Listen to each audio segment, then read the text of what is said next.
Mga kwento ng lagim.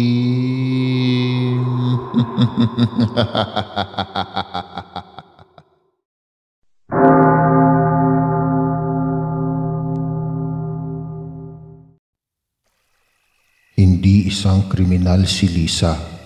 Biktima lang din ito ng nakaraan.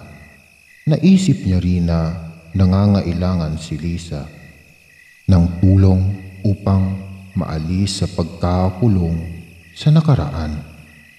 Natanggap din ni Noel ang nakakatindig balahibo na nangyari sa kanyang pamilya.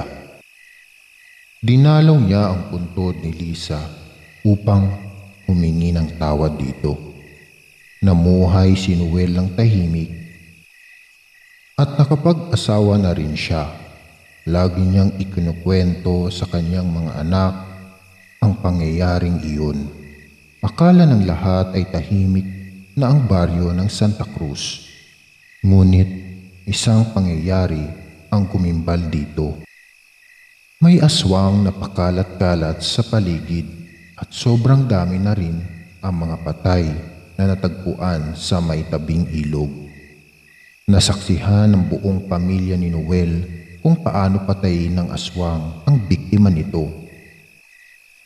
Iniitak nito ang biktima, pagkatapos ay kakain kahit hilaw pa. Nakakatindig, balahibo ang mga pangyayaring ito.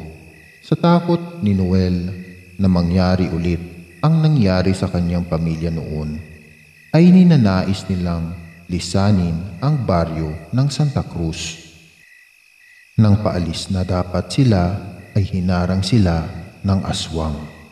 Tumakbo sila sa abot ng kanilang makakaya, ngunit sadyang mabilis ang aswang. Kinuha nito ang isa sa mga anak ni Noel, kaya napahinto si Noel at ganun din ang asawa niya. Nagmakaawa si Noel sa aswang na bitawan ang kanyang anak at siya na lang ang patayin nito. Ngunit tila ba wala itong narinig. Gamit ang matulis na kuko nito ay nakita ni Noel na binunot nito ang mata ng kanyang anak at kinain. Nakita ni Noel na hindi lang pala isa ang aswang sa baryo nila.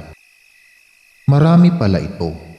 Kinuha nito ang kanyang mga anak at asawa. Napaluhod si Noel sa lupa nang naramdaman niyang hinampas ng itak ang kanyang batok. Dahilan para manghina siya at nagdilim ang buong paningin niya.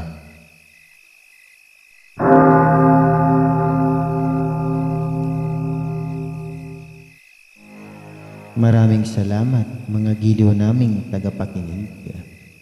Huwag po nating kalimutan mag-subscribe at mag-like ng ating channel para sa mga kwento ng lagi.